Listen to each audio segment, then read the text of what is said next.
Corporate earnings 3 से 5 साल का व्यू लें तो आपको पॉजिटिव ही लग रहा होगा जब आपने ये समय चुना। मैं ये जानना चाहूँगा, Q3 अर्निंग्स यूएस में ख़त्म हो रही हैं, S&P की 75-80% कंपनीज ने आगे आने वाले क्वार्टर के लिए सॉफ्ट गाइडेंस दी है। क्या ये आप कैसे एनालाइज करते हैं? आपको इसमें कोई चिंता का विषय नहीं लग रहा?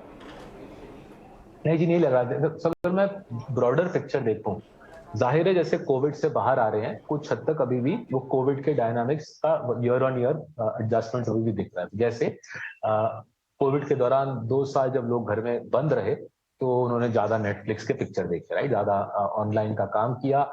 अब लोग ऑफिस वापस जा रहे हैं, घर से बाहर निकल रहे हैं, तो जाहिर है ऑनलाइन स्पेंडिंग सॉफ्ट आ रही है।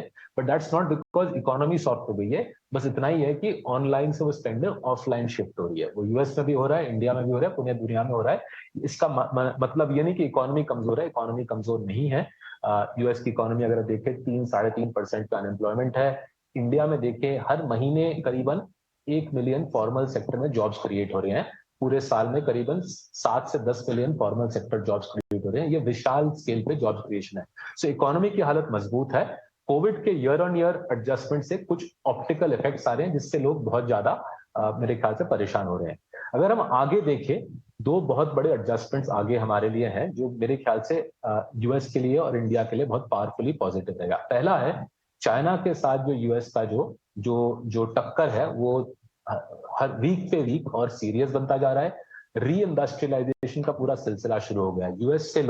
यूएस से काम चाइना वापस जा रहा है, यूएस से काम यूरोप वापस जा रहा है। इससे यूरोप और अमेरिका में एक नई लेयर ऑफ कैपेक्स आएगी। फैक्ट्री यूएस और यूरोप में नई बनेगी।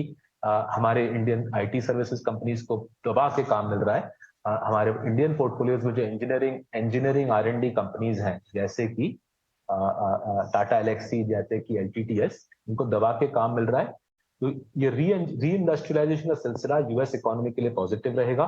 उसका हमको ग्लोबल कंपाउंडर से पैसा कमाना है और इंडिया का जो इकोनॉमी है, यूएस के री इंडस्ट्रियलाइजेशन से फायदा मिलेगा उसको। इंडियन फार्मा कंपनीज को फायदा मिलेगा, इंडियन स्पेशलिटी केमिकल कंपनीज को फायदा मिलेगा।